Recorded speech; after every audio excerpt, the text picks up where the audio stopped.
Bom dia, boa tarde ou boa noite.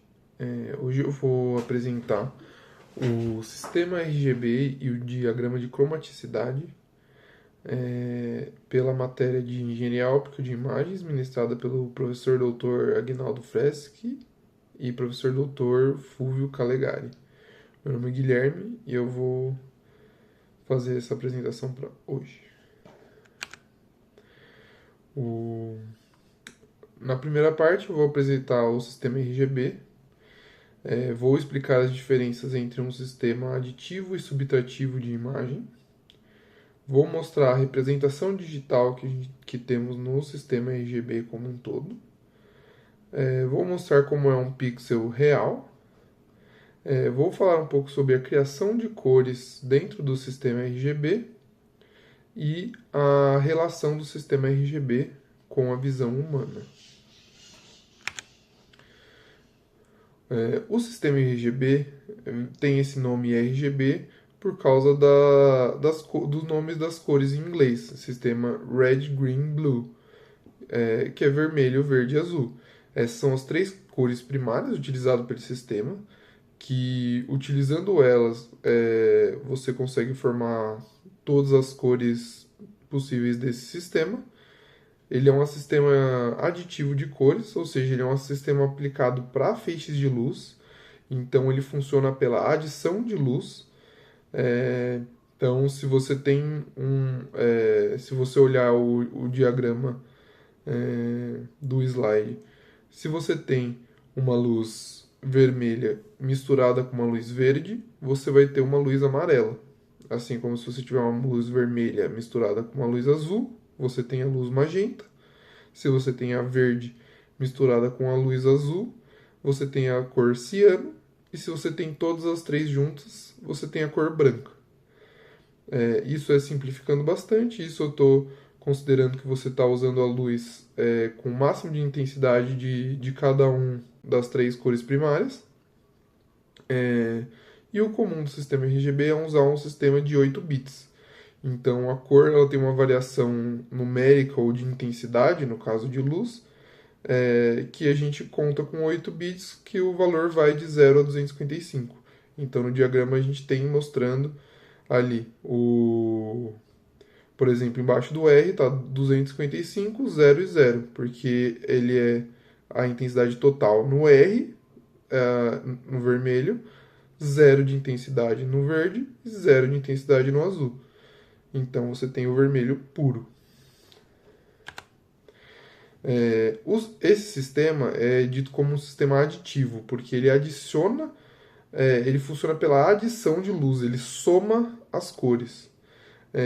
Você consegue representar todas as cores desse sistema com as três cores, com o RGB, e você consegue fazer a mesma coisa com o sistema subtrativo. O sistema subtrativo, o mais comum conhecido, é o CMYK, que vem das cores o nome em inglês também, que é ciano, magenta, Y de yellow e K de black, porque o B já é usado para o azul, por isso que eles usam o K para black.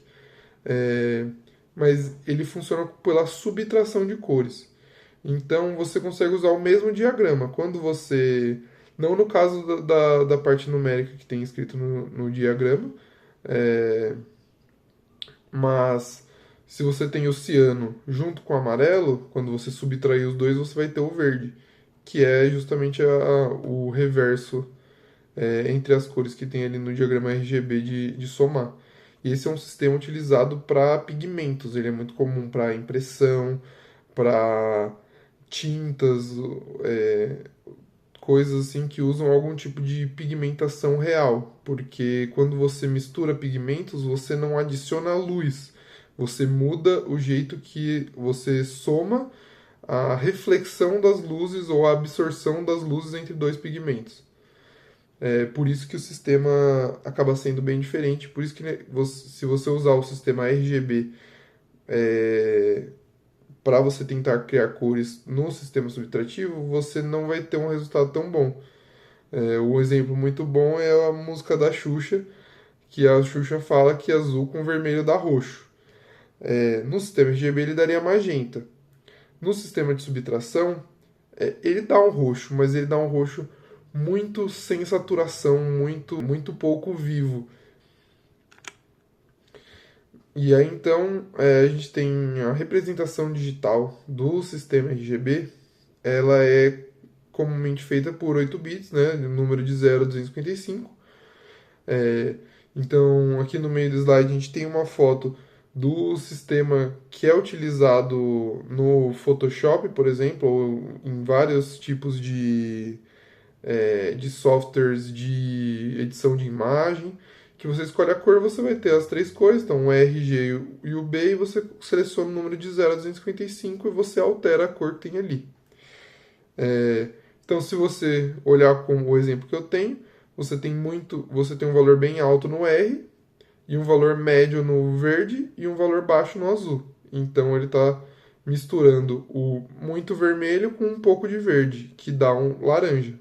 E a outra forma que eles fazem, que é basicamente igual, mas é que eles resumem isso em menos dígitos e um número constante de dígitos para ficar mais fácil, é um método muito utilizado em design, em cor de tinta ou muitas outras coisas para você definir como são as cores, que é o sistema hexadecimal.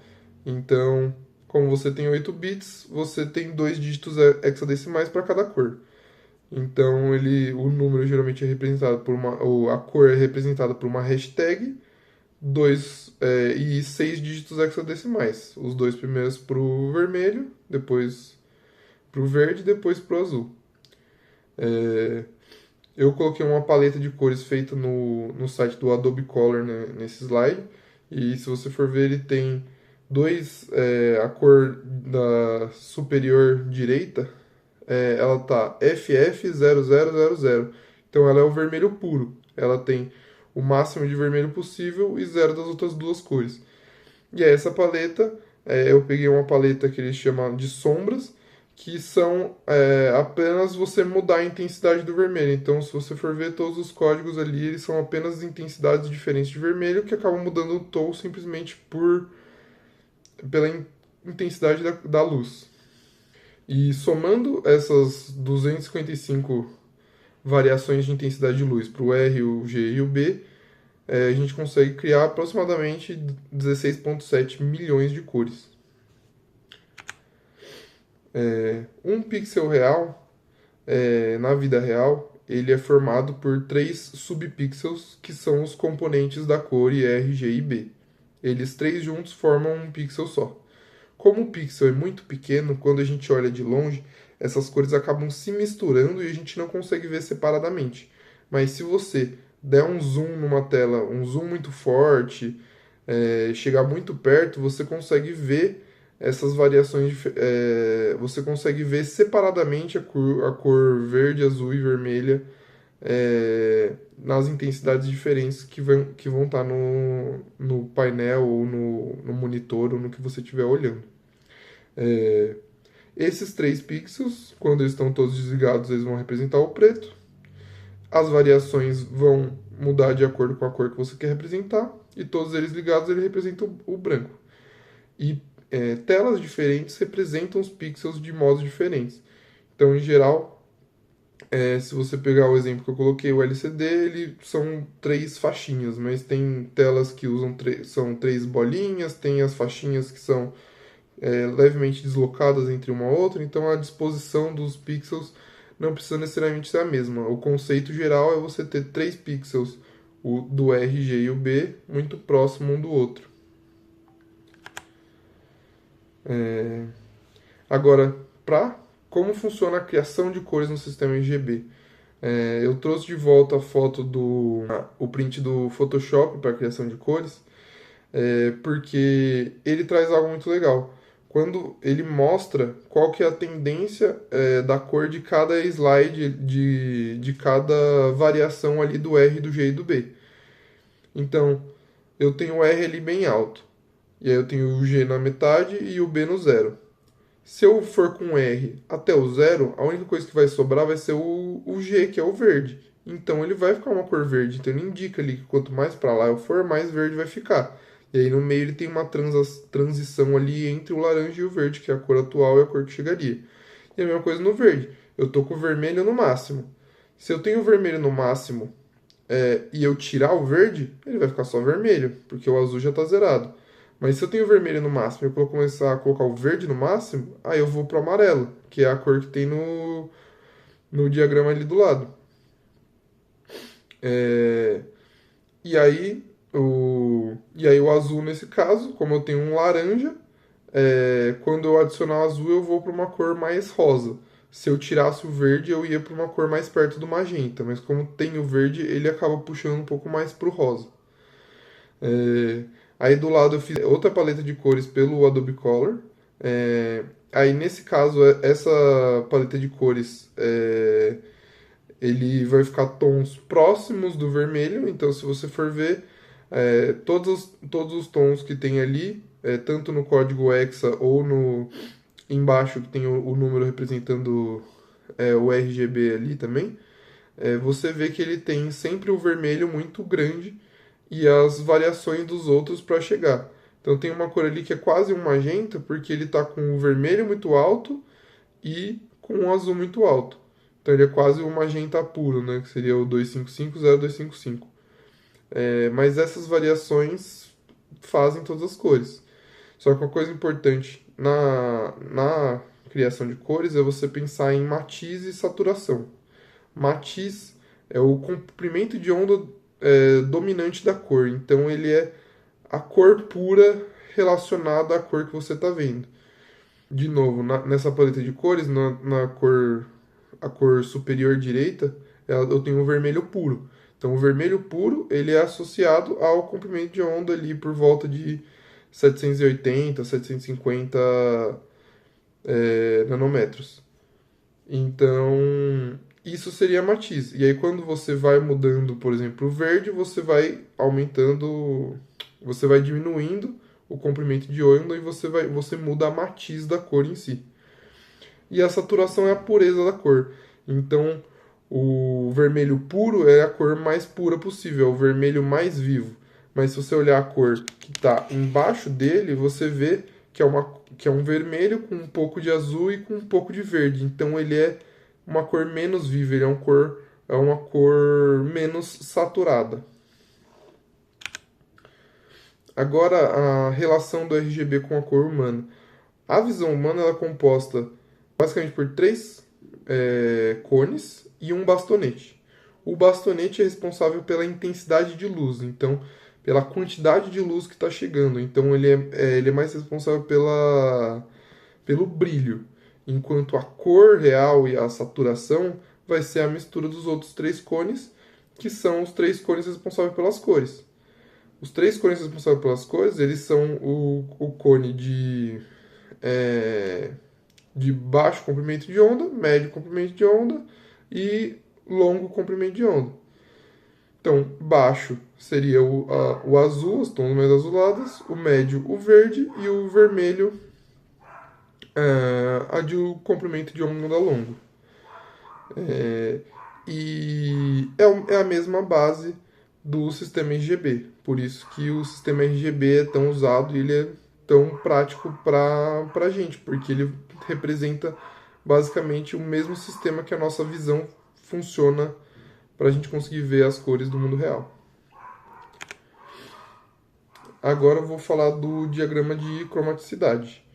O diagrama de cromaticidade, eu vou falar o que são as cores puras, vou falar de novo um pouco sobre matiz e saturação dentro do diagrama, vou falar da linha dos púrpura, da criação do ponto branco e do gama de cores. O diagrama de cromaticidade é uma repetição de todas as cores que o olho humano consegue ver. Então ele é a soma de toda a nossa capacidade de visão. Se você pega o diagrama de visão, o porquê que ele é muito importante, né? Ele é uma representação matemática com eixo x e y que você consegue determinar todas as cores baseadas em mudando a matiz e a saturação delas. E não só isso, nesse caso a gente está ignorando o brilho a intensidade da luz, né? A gente está mudando só matiz e saturação. Quando você adiciona o brilho, esse gráfico ficaria com uma terceira dimensão que seria um pouco mais difícil de visualizar. Então esse gráfico é padrão que você consegue ver muito bem. E, um fato importante desse gráfico é que qualquer dois pontos que você fizer nele, quando você traça uma linha, todas as cores que estão nessa linha podem ser representadas por uma combinação da cor entre esses dois pontos. As cores puras são as cores que conseguem ser representadas por um comprimento de onda. No gráfico, elas são as cores que estão nessa curva superior. Então, nessa curva superior, no gráfico tem até os números, então vai do vermelho ali de 700 Nm de comprimento de onda. Na verdade vai um pouco mais, mas a cor muda, mas a gente não vê muito além disso, né? Já começa a chegar na área do infravermelho que a nossa visão não consegue perceber. E aí ela sobe, dá a volta até chegar de novo ali no 380, que é o violeta, e além disso é o ultravioleta que a gente não consegue ver de novo.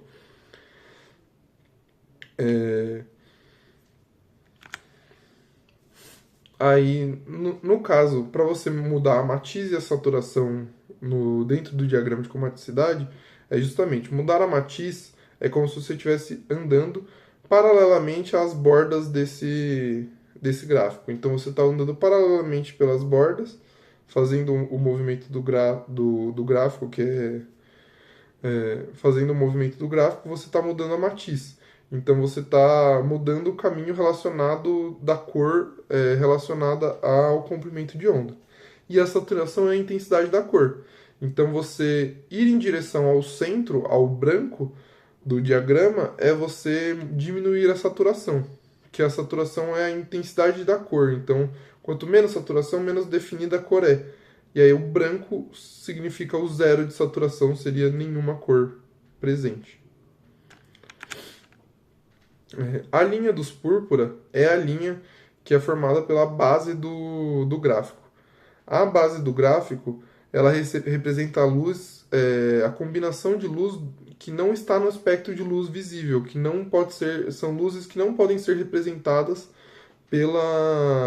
por um comprimento de onda. Todas as luzes que tiverem naquela linha, elas só conseguem ser representadas por uma combinação de duas, de vermelho e violeta. Por isso que é a púrpura, né? Então, baseado nisso, não existe uma luz cromática rosa. E agora, dentro do mesmo gráfico também, a gente tem a linha representada ali por TC, que tem os graus de temperatura, que são a temperatura relacionada à luz branca que a gente relaciona, né?